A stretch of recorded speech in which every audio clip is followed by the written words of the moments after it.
Hello, everybody. It's a joy for us to be here with you all today, and we feel your welcoming energy and love, and just very happy to be here. We'll both speak a little bit today, since we're not here that often and have the opportunity. So, hi, Joanne. Our subject is to each according to his faith, and it's a very beautiful and powerful reading about essentially magnetism. You know, what makes us magnetic in our lives, especially spiritually, but certainly on all levels. What gives us that attractive power to draw, and the magnetic nature of the divine that pulls us, you know, this relationship of offering ourselves and receiving, and the magnetism that brings these two seemingly separate expressions to one. And this reading it's a very beautiful one. Cling thou to me, Krishna says. And I'm sure you caught the drift of it in the reading, in the passage, but Krishna doesn't give us a way out. There's no way out. After all, God created everything. We are a part of that creation. We can't really step outside of it, even though sometimes we'd probably like to. There is no way out. And so Krishna says, cling thou to me. And this is very important because, you know, when you think of cling, you sort of think of, I do, hanging on by your fingernails for dear life. But it's equally as important when everything is going fine, everything is going well, lest we think that we have arrived. Krishna is saying, cling thou to me. Even in those positive moments of seeming ease, you know, lest we think we've got it, lest we think, okay, I'm on the path, I have Kriya Yoga, I have a guru, it's all set. And on one level it is, and in a very real way.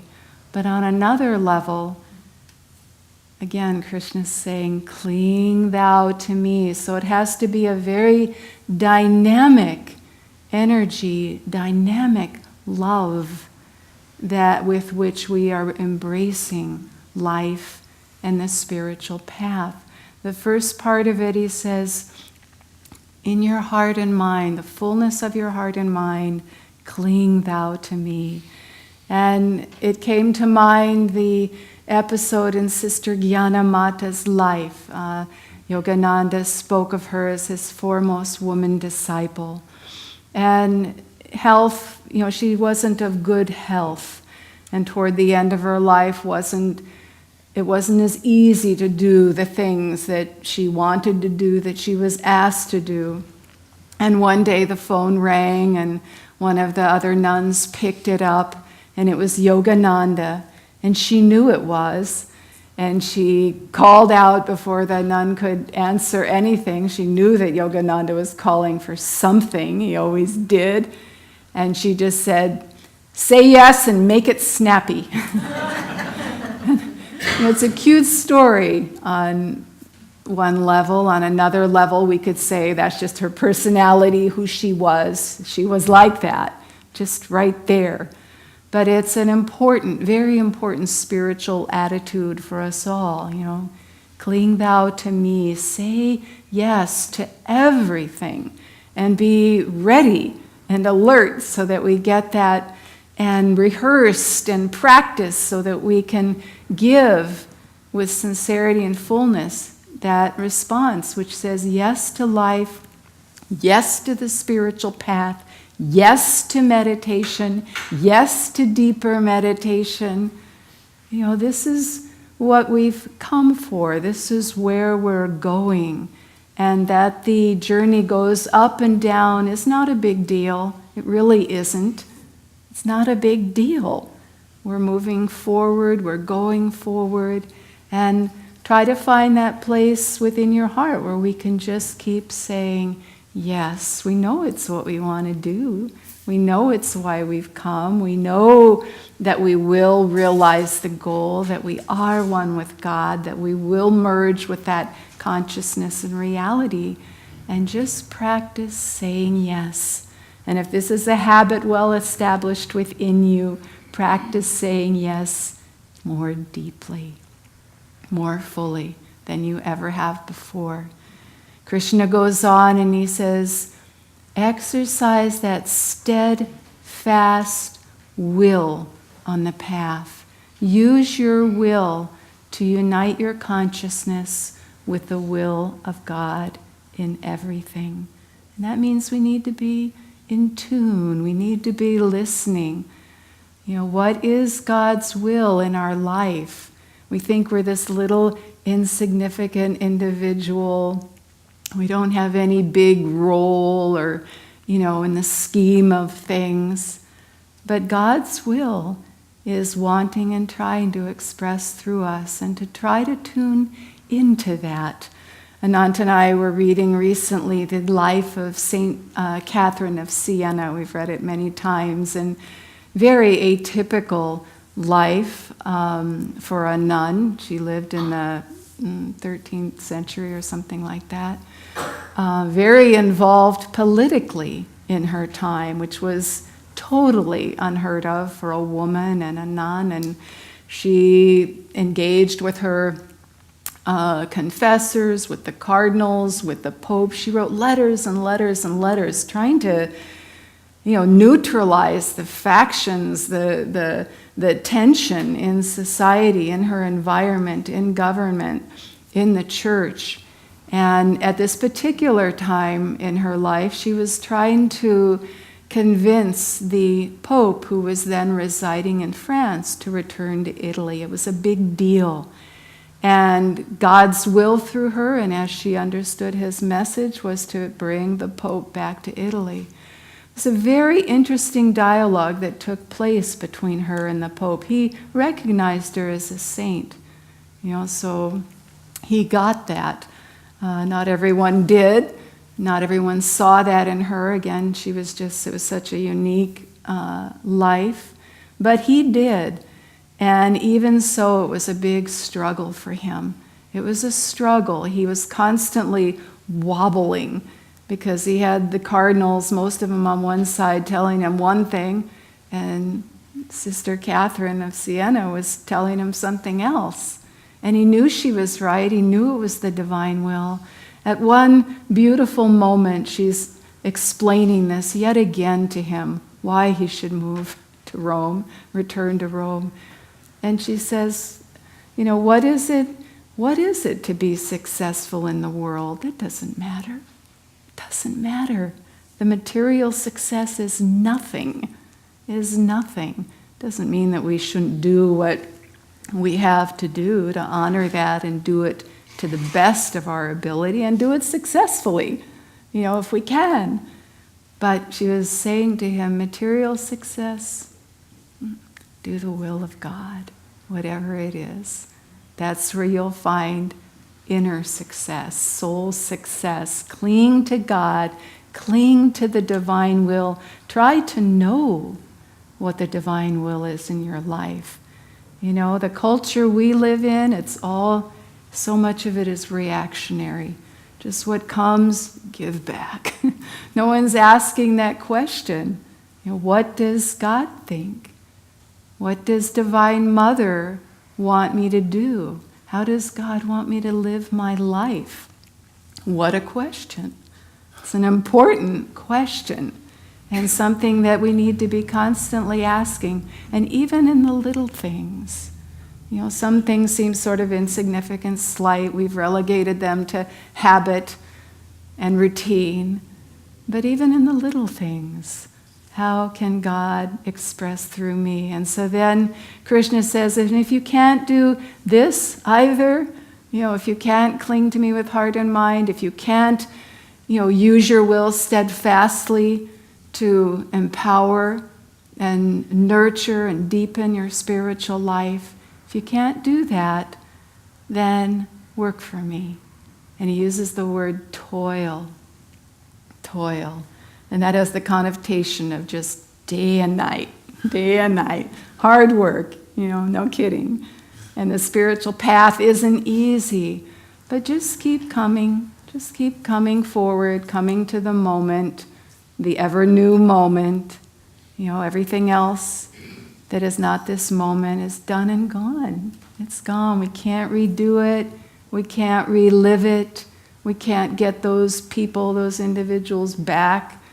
It's right here, right now. And just to try to understand from Divine Mother what she wants us to do. What is our mission on her behalf, if you will. Again, mission is sort of a big word, but we're not talking about building the churches and building the work for the sake of the work and the sake of the church. We're talking about building the inner spiritual life and to keep reminding ourselves what this incarnation is about. We've come here for spiritual growth, and so much has been given to us that we can do that we have the opportunity to do that we have a deep and true teaching and the support of spiritual family to help us. A very unique and blessed incarnation. And then he says, if you can't do that, again, no way out. Can't go out the door, can't go out the skylight. Right here, you're all right here. If you can't do that, then give me your failure. When we get to that point where we're just so absorbed in what we haven't done right, can't do, haven't been able to accomplish, and we view our lives or the project or our meditation as the failure, we don't really have anything else at that point to give. It's the thing. It's the last thing. And if we're saying we failed, whether it's materially or spiritually, Krishna's saying, then give that. Make that the gift. In other words, give everything. Everything. There's nothing left except that which we have to give to God and Divine Mother. So, again, just all that we are, all that we feel, every thought that we have, its success, its reflection of light, its goodness is all in Divine Mother. And that's what Krishna is saying, is cling thou to me in everything. And that's the magnetic quality of our life. And that's the magnetic quality of our relationship with God. And that's the energy that will unite us with God.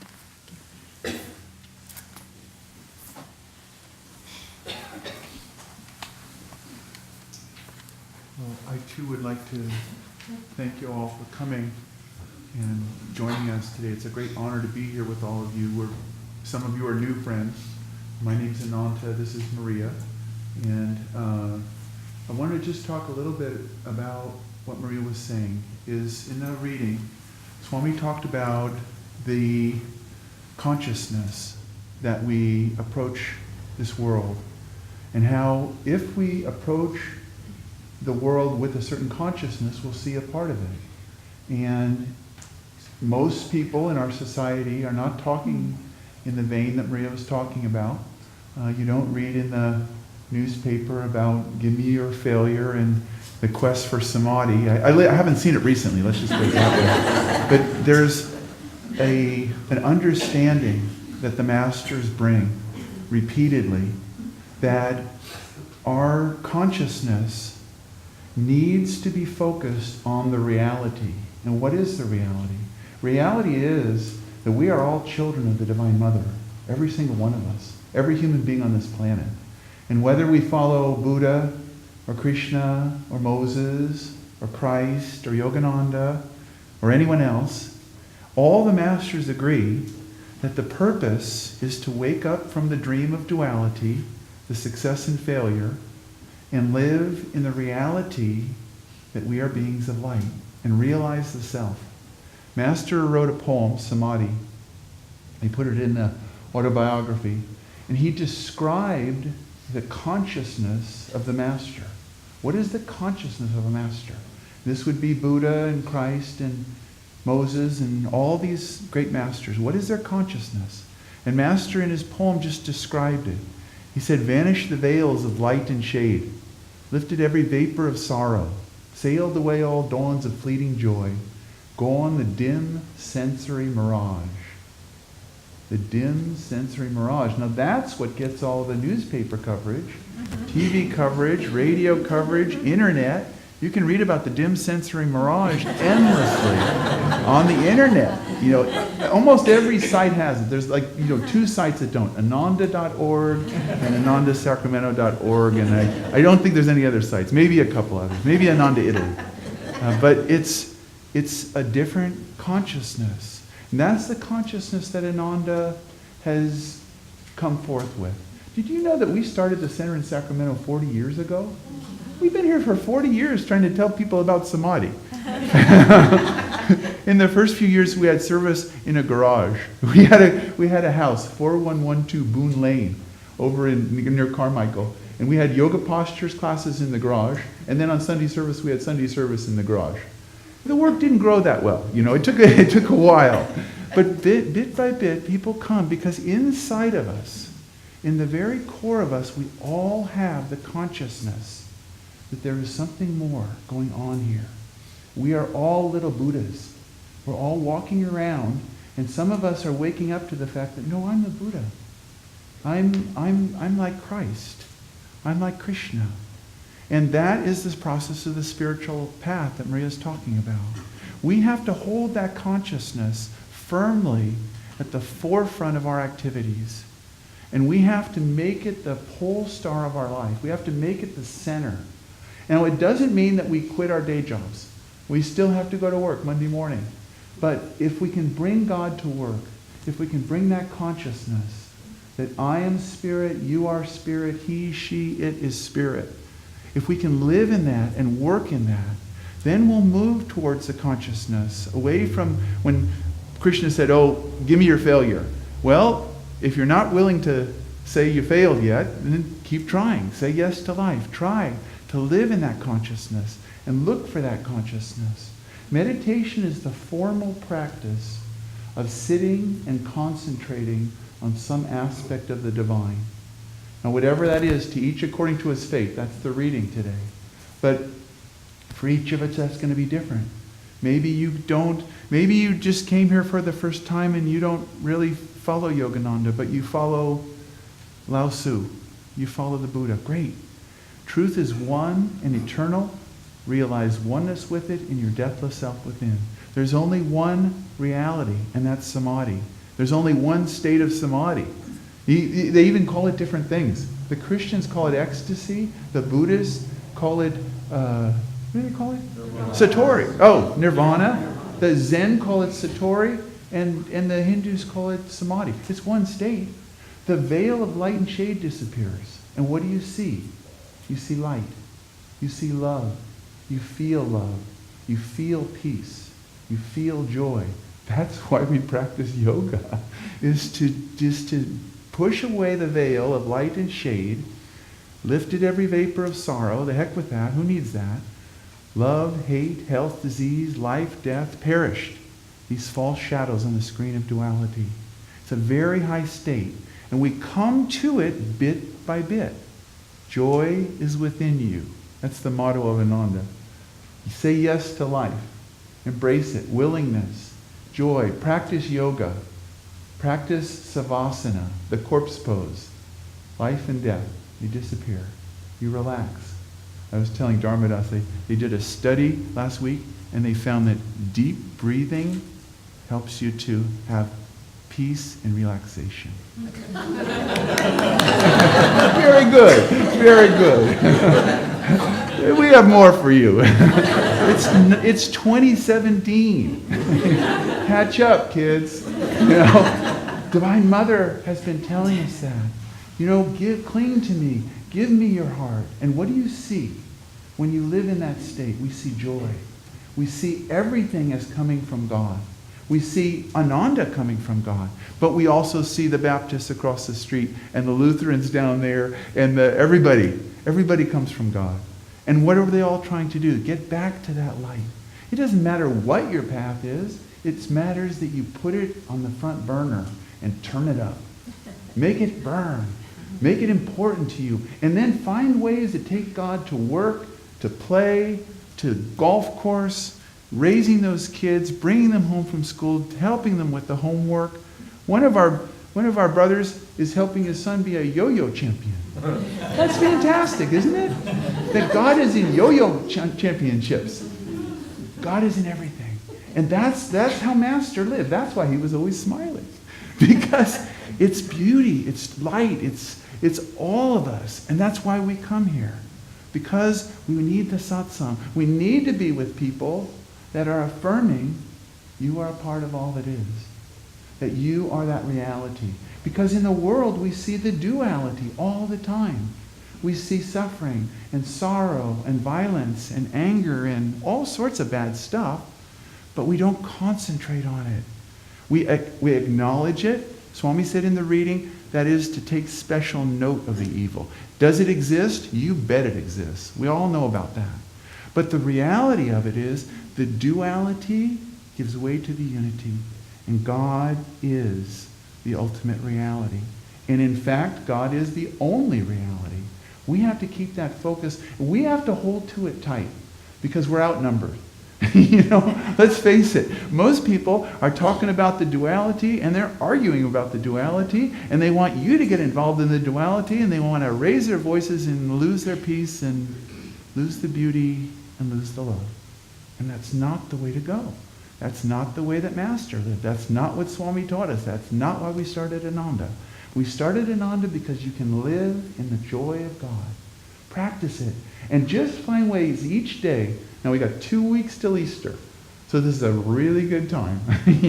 We're set. In 2 weeks, he's going to pop that stone out and walk right out of there. Why not go with him? Why not resurrect yourself? Start today and practice. Lengthen your meditation a little bit more. Try to go deep. Try to relax the body.